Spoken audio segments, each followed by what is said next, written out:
Hello and welcome to Ferris Sports Update. I'm your host, Rob Bentley, and thanks for tuning in.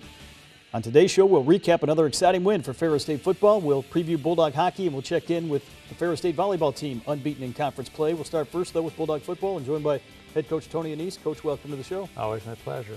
Obviously, a great start here to the season for your team, 4-0, and have to be pleased with the way you guys have played for the most part early on. Yeah, we've played pretty well. You got to remind yourself that 4-0 is good. Coming back from the UP, our spirits are a little down actually, and Coach Kasula called me yesterday and in the morning, he says, first time I've been 4-0, so it reminds me of we should probably be happy to be 4-0, but it's always a rough trip, and they play well in the Superior Dome, so we had to play well to beat Northern Michigan. This past Saturday at Northern Michigan, obviously a close relationship with their coaching staff, and especially head coach Kyle Nystrom. Yeah, it's always great to see him. He's a first-class person, a friend for a long time. So, mixed emotions on the whole deal, but mad respect. We really enjoy being around Coach Nystrom and his staff. As we go to some of the highlights, got off to a great start, had the #1 offense in the country coming in, and put up 535 yards of total offense. Yeah, we're still #1 in the nation. It's a little bit less than what we've been getting, but it went pretty good from the start. We scored on our first possession, and so that's critically important to get a fast start. We had some lulls in the game that were a little bit frustrating, but all in all, they did a nice job of keeping the ball out of our hands. They made some drives. We stopped them, in some red zone defensive areas, but all in all, they did some nice things, keeping our offense off the field. And here's a big play there. Sam Highbor hits their quarterback in the back. The ball scoots back, but we don't recover it, but it really knocks them out of field goal range. Really led to a nice drive here. The opening series for the Bulldogs is you get a big pass play here to Cy Barnett, the redshirt freshman, making a big grab. Yeah, Cy's been legit. He's been a big player for us, and he's been able to make some big plays here. We hit Javon Shaw and had a 14-0 first quarter lead. Obviously, in the first half, all season long, the offense has been drawing plenty of attention, but the defense has played pretty well overall. We're stout up front. I've been very impressed with our 4-down guys. Our linebackers have played well. Our secondary's got good position, but we just need to get a little bit more secure with our ability to play the ball when we're in great position. J. Rue Campbell right here making a big run at quarterback, and a guy that continues to put up some big numbers for you. Yeah, he's now ranked nationally in rushing, and he's the #1 passing efficiency guy in the nation, and so he's done a great job, and we're really pleased about that. Obviously here early on, able to establish the run and really control and play.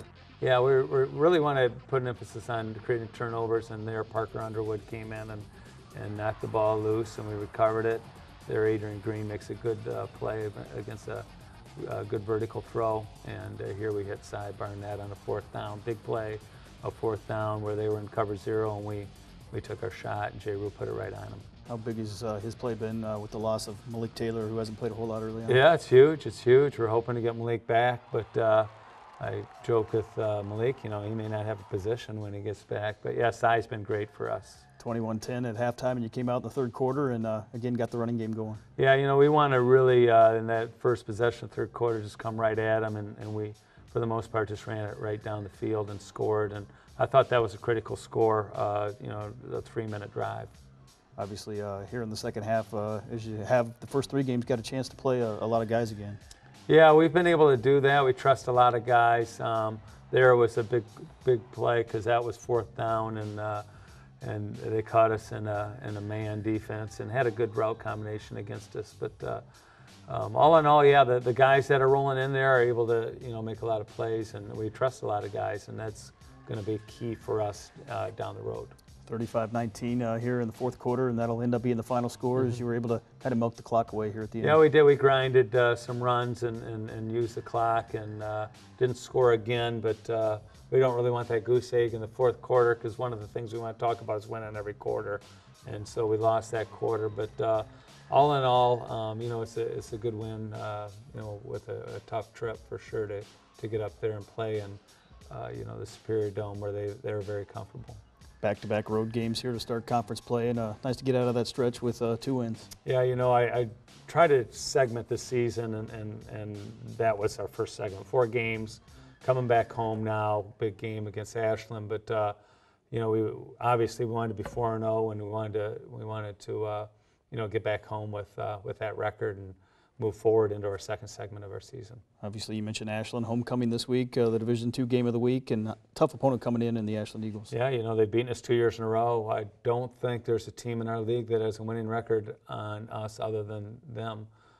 So they've been good. They've been really good. Give them credit. They've been a thorn in our side, and so we just got to come and play well. We should be relishing in the opportunity to play a great opponent at home in front of a homecoming crowd and in front of national televised audience. So we're excited about it. What will it take to hopefully beat Ashland and improve to 5-0 in the year? Our defense has been good. So we played great against them on defense last year. So if we have another performance like that, they had Tarnowski last year. Their quarterback this year is a legit player doing a great job. But we slowed them down last year. It's just we couldn't get anything going. So our offense has got to be, able to do the things we've been able to do all season. Our offensive line's experience, we got to win that battle.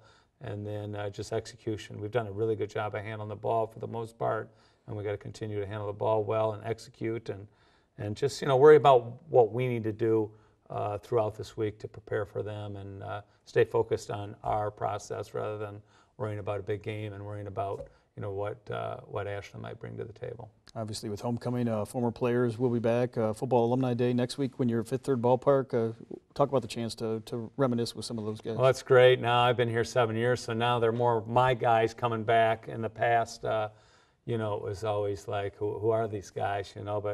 But one of our prominent alums last week, Scott Fish, flew up and watched a Northern Michigan game, and he's a guy that's been around a long time. So it's cool to get some of the guys that played for the previous regimes, but the guys that I coach, really proud of them. And so a lot of them. Lamp texted me the other day and then called me and said he was going to be back. So it's always cool to see guys that you coach. The problem is you never have enough time to spend with them, but it's always great, and it's a great culture, and we're excited about it. Obviously, some of those recent guys playing in the NFL. You mentioned Jake Lampman. Had some guys that were active this past weekend, and nice to see those guys getting an opportunity. Justin Zimmer was active, and Top's been active, and so it's not easy to be on a 53-man roster, and then 47 are activated. So 47 times 32 teams. That's not a lot of human beings that are playing professional football. And right now, we've got 3 that are on 53-man rosters, and some of the others that are on practice squads that are doing a great job. So we're really proud of them, and it's been something that it's been miracles at work by these guys, and we're proud of them. Zach Sealer's on a 53 as well, and so 2 guys from last year's team. So you think we'd win more games with all that talent, right? Talk about how those guys have helped maybe carry on the tradition that these guys this season are trying to carry on for you. Yeah, they're just a force. Seeing Sealer over at Northwood last week is just cool, and they're just they're there all the time, and so it really motivates our players to be their best every day because you just look at what they've achieved, and a lot of those guys weren't those huge prominent guys coming out of high school with all this attention. They came here, grinded it out, and earned their respect here, and ended up being All-Americans and NFL players. So that's awesome to see. Well, Coach, congratulations again on the 4-0 start, and best of luck against Ashland Saturday at 3. Thanks, Rob, and congratulations to soccer and volleyball. They're doing a great job. We're really proud of them. We'll be back with more Ferris Sports Update right after this. Want to be a storyteller? The television and digital media production program at Ferris State University is the Create space for you. At Ferris, you will apply creative and technical skills to create stories worth telling. You will be immersed in your learning. You will practice every part of the production process. You will create in state-of-the-art facilities with the latest equipment and software. The TDMP program at Ferris State. Learn to make storytelling your career. Find out more at ferris.edu/TDMP. That's it. I'm hangry. What is it going to take? A pizza for $5.99? Weekly specials? Online ordering? Actually, that sounds pretty good. I think I know just the place.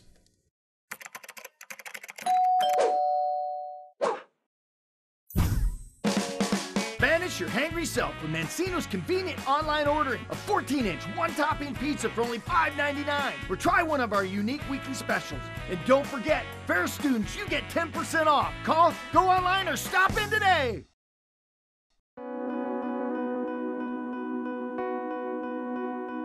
What does it mean to be a bulldog?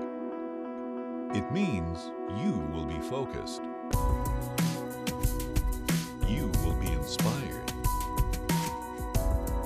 You will be ready. You will be yourself. Ferris State University. Be a bulldog. Apply today at ferris.edu.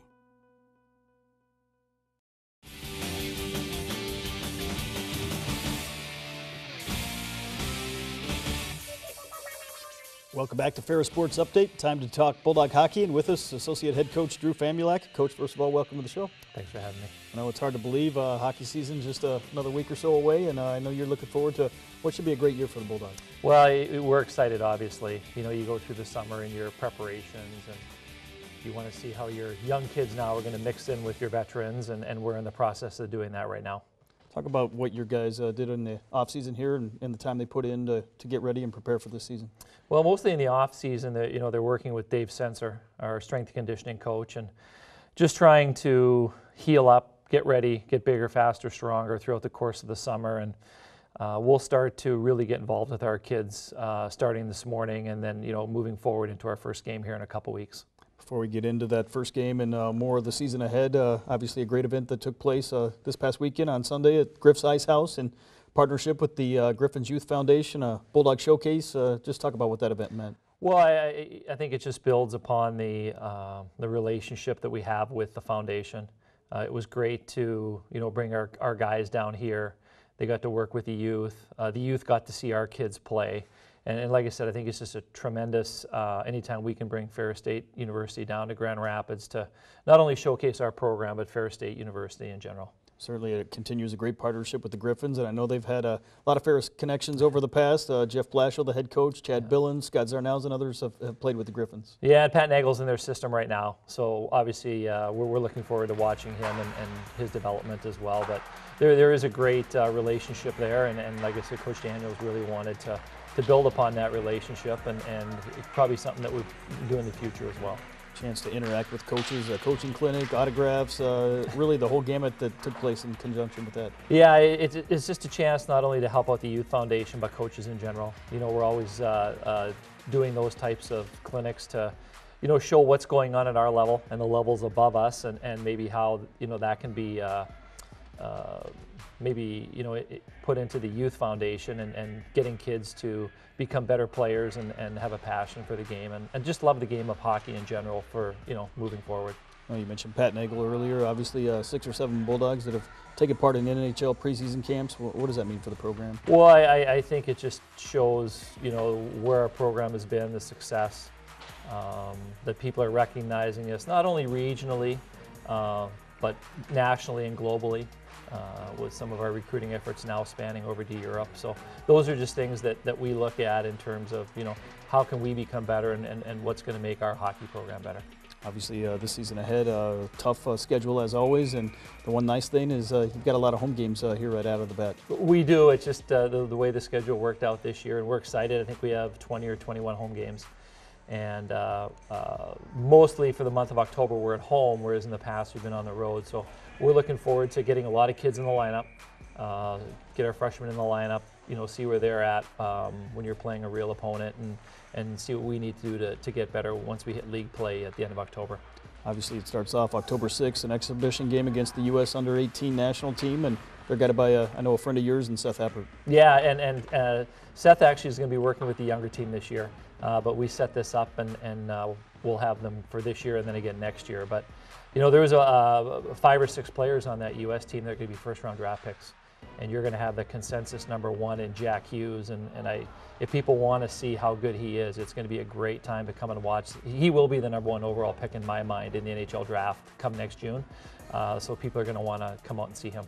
Obviously, that matchup, and then an exhibition game against Lethbridge out of Canada the following day. How do those help prepare you for the season opener on October 12th against Western Michigan? Well, what we want to do is get everybody in the lineup, provided that they're healthy and ready to roll. So those are going to give us an opportunity, back-to-back nights like we would see in conference play versus maybe just one game. And we probably get both goalies in, maybe all three, but it's just a chance to get everybody up to speed in terms of what they're going to face for the weekend later when Western comes in. Tell us a little bit about what fans can expect to see in terms of the style of play on the ice with the talent you have coming back. Well, we were just talking about that. I think that we've upgraded our skill sets. I think that we're going to have a little more offensive flair. Now, with that being said, we also realize that we have to become better defensively as a unit of 5 out there. So those are some things that we're going to be looking forward to and trying to improve upon here in the next 10 to 12 days before we start. And I think if you look at it, we want to improve on our power play. We want to improve on our penalty killing. And those are just some things that, as time goes on and what personnel can be on those units, that'll start to materialize here in the next month. Obviously, as you go into the season, talk about the freshmen and the adjustment they've been able to make here to the college game early on. Yeah, and we haven't really, like I said, done much with them yet, and that's going to start this week. But in terms of their physical testing, the physical strength, they've come a long way. They're probably a little bit ahead of where we have been as a group with freshmen, which is good to see. They're a little bit older. So what we want to do now is see, okay, let's see where they're at on the ice. And yesterday we got the first taste of, with a little bit of a scrimmage that we had, was, okay, how are they going to fit? What positions are they going to fit? And where can we effectively utilize them? Obviously a challenging schedule. The WCHA expected to be another tough race. Just talk a little bit about the conference and what you see out of the competition. Well, it's hard. Every game is a battle. Every game seems like it's got playoff implications right from day one. So the games that we win in October are every bit of importance as the ones that we're going to win down the stretch in January and February. And we just want to make sure that we get off on a strong start. Obviously, 10 of the first 12 at home, counting the exhibition schedule. And I know some tough opponents coming in the non-conference schedule with Western Michigan. You got Michigan State in there. Really entertaining hockey for the fans. Very good. We got the rivalry with Western. That'll be exciting as usual. And then obviously Michigan State comes in, and that'll be a home-and-home series. And we're looking to extend that relationship with them in the future. And we also have Mercyhurst coming in, and they're a top team in Atlantic hockey, which is, they've done a great job. They're well coached. So we feel that by playing those non-conference games, it's going to get us battle-tested and ready for the WCHA. Obviously, you have to have a strong senior group. Talk about this year's senior class and their leadership. Well, and it's going to start with Corey Mackin.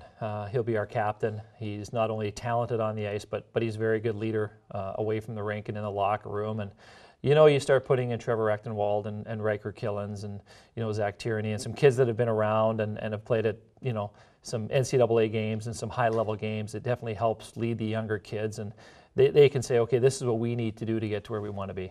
What do you see as some of the strengths for your team here as the year goes on? Well, I think I hit on it earlier. I think we're going to be better offensively. Now, like I said, we just going to have to learn how to maybe be a little more effective defensively, not necessarily tweaking too much, but just when we're around the puck, being a little more effective and trying to break us out a little bit cleaner than we have in the past. But I like where we're at in terms of our overall game. Now it's just a matter of who fits into one piece and how can we then meld that piece into being very highly successful. Well, Coach, looking forward to another exciting season of Bulldog hockey, and thanks for being with us here today. Hey, thanks, Rob. I appreciate it. We'll be back with more Ferris Sports Update right after this.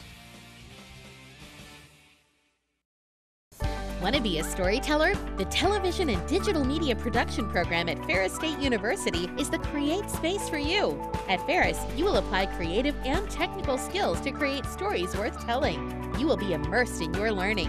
You will practice every part of the production process. You will create in state-of-the-art facilities with the latest equipment and software. The TDMP program at Ferris State. Learn to make storytelling your career. Find out more at ferris.edu/TDMP. Cuts back to the right side, breaks a tackle, touchdown! Mackin shoots and scores! Corey Mackin off the rebound! Run to Williams, back to Cusingberry, three-pointer up and good! The tournament champion. Ferris State with a huge win!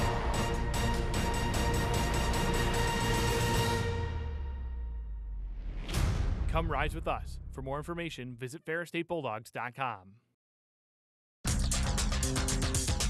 At Ferris State University, we're more than our student to faculty ratio. More than our variety of programs, our internship rate, or our number of student organizations. Here, you're never just a number. You can be yourself and be focused on your goals. Be inspired every day and be ready for tomorrow. Be a bulldog. Go to ferris.edu.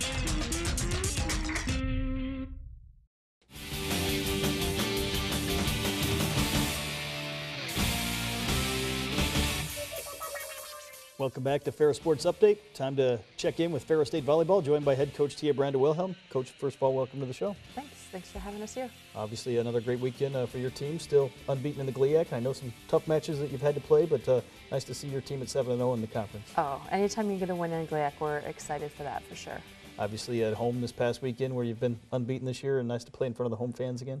Yeah, our home crowd is so fun. It's so neat just to see so many people. I was a little worried because a lot of our teams were on the road this weekend, but so many people from the community were out there, and just faculty and staff, and it's just really neat to see. Obviously, on Friday you started off against Lake Superior, and as we go to some of the highlights, a noon match and a school day event, and had some young fans in attendance. Yeah, we did. We had quite a few local volleyball players were there, and then some kids from St. Peter's, their home middle school came, and so that was really neat to see that.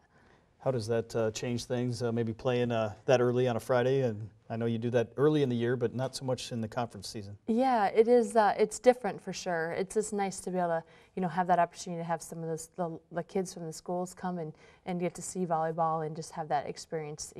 They're all really excited about it and getting to meet our players and everything. So it's kind of a neat experience to do. Led in this match by Allison Kaplan. Obviously, she recorded her 1,000th career kill in this match, and that's always a great feat. Yeah, it is. It's pretty neat to see that. She's still pretty early in her career, so for her to be at that level for sure is neat to see. Obviously, Lake Superior State came in, a little tough in terms of the record on the season, but a team that's been much improved. Oh, very improved. And they don't have a lot of wins in the GLIAC, but their losses are all really close games. They're 22. 23, 20, right in there, really, really tight. They've gone 5 with a couple of good teams, so they're just on the brink right now of, definitely making that step forward. And you can see when you play. I mean, their defense is just tenacious. They're just after everything. So definitely a tough team. 3-0 win. We see right in the background there, the players getting ready to sign some autographs, and always nice to do that for the young kids that are there. It is. It's fun to do that, and good for our players to get a chance to meet and greet some of the fans too. Came back on Saturday, another afternoon match, and taking on another good opponent in Saginaw Valley State. Yeah, Saginaw is really playing well this year. They have improved so much, and they're tenacious on defense, and they have really fast tempo offense coming at you. So they just they're challenging in every aspect. As we go to some of the highlights, what were some keys for your team against Saginaw Valley on Saturday? Well, I don't know that we had our keys. I'm not sure that we really executed them all the time, but definitely early in the match we did. We wanted to come out and really work to be in systems so that we could establish our swings offensively, and we were able to do that early, and then kind of got away from that a little bit as the match went on and came back to it at the end of the match. As you mentioned, you got off to a good start here, a 25-12 win here in this opening set, and Saginaw Valley, as good teams do, really battle back. Yeah, and you just knew that they were going to, because there were just a couple things that didn't go quite right for them, and you knew that they were going to come back in that next game and just really up their defense, and they did.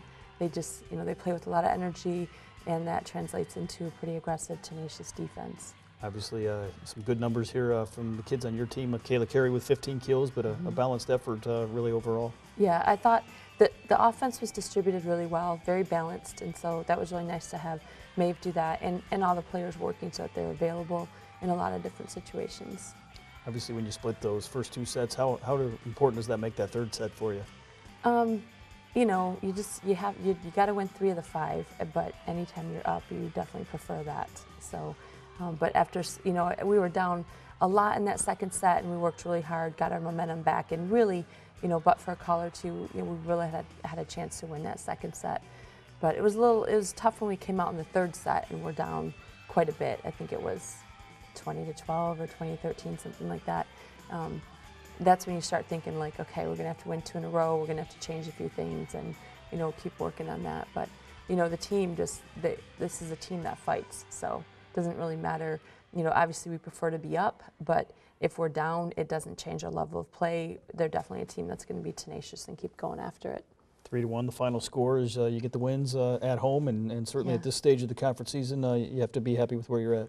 For sure, definitely. We have some really tough matches coming up next couple weekends, but you know, anytime we have a win, we're very happy with that.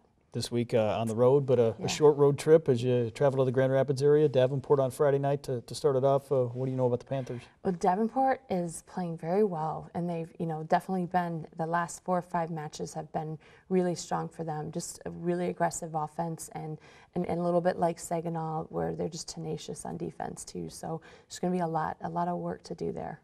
Obviously on Saturday, a rivalry match against Grand Valley State, and always a tough opponent regardless of the records. For sure. Grand Valley is strong. They have some young outside hitters, so they've been a little bit up and down in conference play, but I'm sure they'll be ready to go on Saturday. Obviously looking ahead a couple weeks away, the regional crossover that will take place in Indianapolis. Just talk about that event and how much that's going to mean in terms of some of the postseason implications. Yeah, it's going to be really big for sure. We have 3 conferences in our region, and the top couple teams in each conference are very strong, but I think you can actually look in some of the conferences and go 4, 5, 6 teams deep and think that they have a chance to make the national tournament. So how we all compete against each other at that crossover is going to really reflect a lot in the postseason opportunities.